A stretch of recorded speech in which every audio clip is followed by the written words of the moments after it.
You are listening to Miss Austen Investigates, A Fortune Most Fatal, written by Jessica Bull, narrated by Sarah Cullum, produced by Book Buddy Media.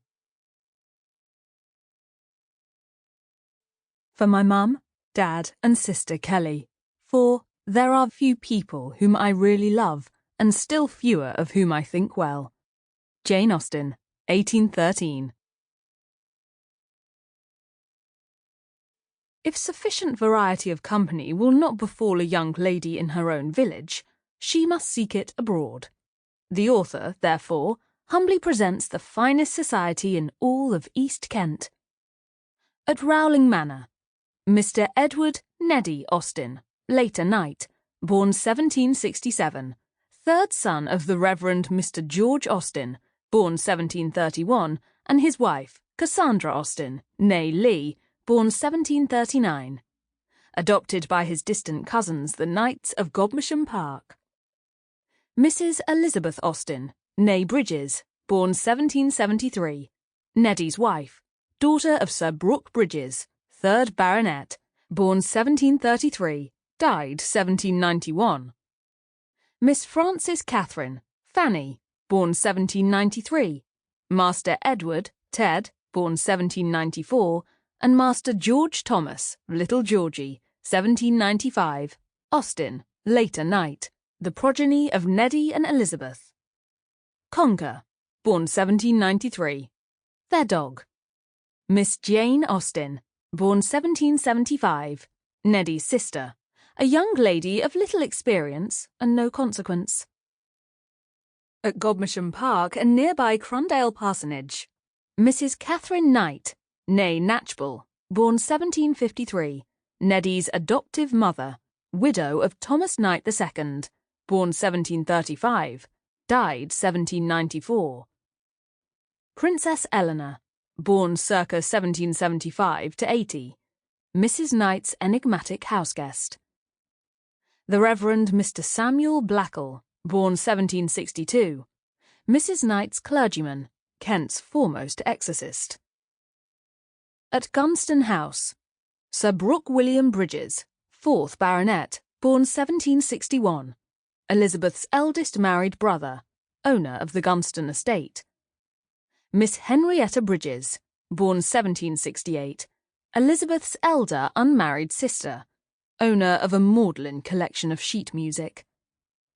Mr. Brooke Edward Bridges, born 1779, Elizabeth's younger unmarried brother.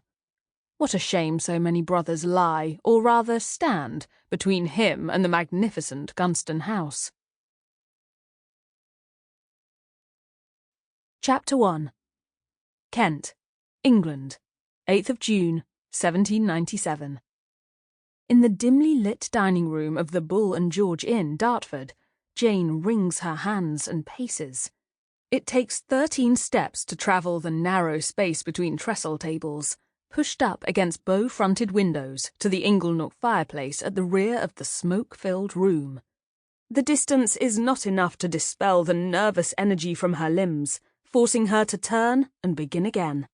Bunches of dried hops, suspended from worm-eaten beams, brush her forehead as she passes.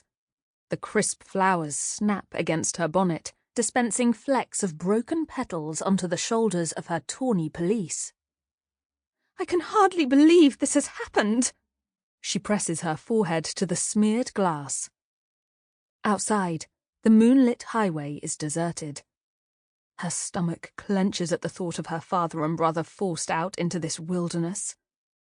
All but the most intrepid of travellers take care to conclude their journeys by sunset. Highwaymen are known to work this stretch of road. Please, try to remain calm. Mrs. Austen sits on a hard-backed bench beneath the window, her woolen cloak gathered tight around her narrow shoulders. Unlike her daughter, she has removed her bonnet and balances it on her knee while she worries the ribbon with her fingers. Calm! Jane's voice is shrill. My sisters are gone, Mother. Stolen. Abducted. They could be anywhere by now. Who knows what disreputable hands they may fall into? You heard the landlord. The post-chaise is on its way to Gravesend. Its passengers bound for a ship to the West Indies. They'll be lost forever. Ruined. Mrs. Austen purses her lips. Must you be so melodramatic, Jane? Your father and Neddy gave chase on horseback as soon as we realised the mistake. They're sure to catch up with the other party within a few miles. You'll have your manuscript back forthwith. Jane rests her hand at the base of her throat and swallows. The Sisters is her latest composition. Like everything else in her writing box, it is destined to cross the Atlantic, should her father and brother not retrieve it in time. Good Lord! What if the coachman mistakes Neddy and Papa for robbers and fires his pistol? They'll be killed! Stop being ridiculous. Sit down at once and take a sip of brandy. Mrs. Austen swills her drink in its tin cup. It's rather good. Reminds me of what your cousin Eliza used to send us from France.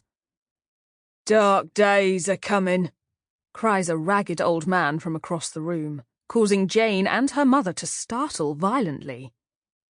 He is the inn's only other patron. Hitherto he has sat quietly, warming his ancient bones beside the dwindling fire, a clay pipe clenched between his teeth. Judgment must be nigh if an honest soul can't pass a journey in peace.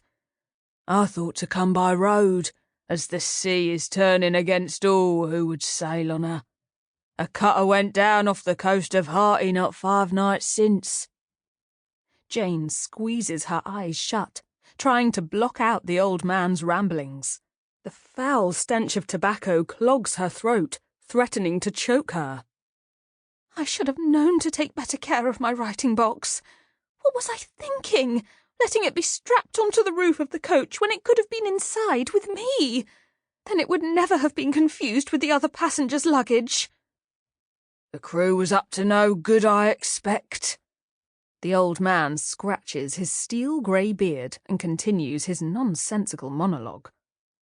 No one sails this way in a storm.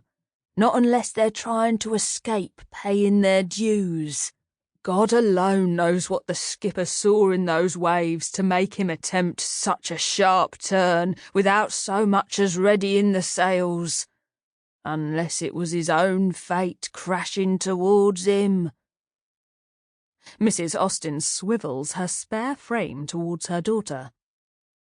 Jane, I know your writing is important to you, increasingly so during the last year, ever since your disappointment over... Jane balls her fists at her side. If you so much as say his name, Mother, I swear I'll combust on the spot. Why must Jane's parents insist on reading any slight alteration to her mood as some aching regret over the loss of her former suitor? She knows she did the right thing in refusing Mr. Lefroy's lacklustre proposal, especially in the face of such violent objections from his relations.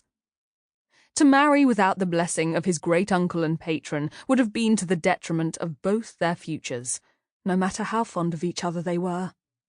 It is only natural she should wish that circumstances had been different, or that they might become so in time.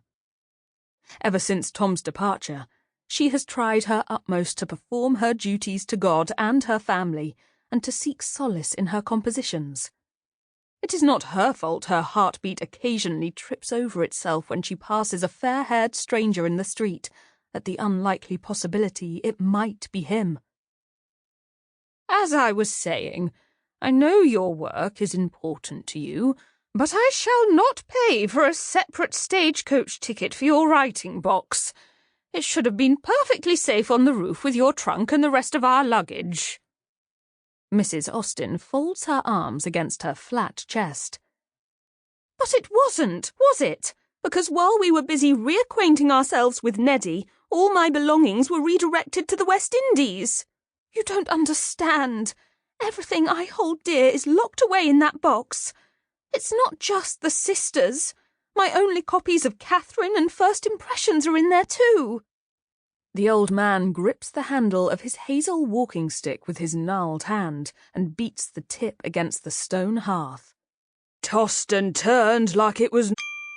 Sample complete. Ready to continue?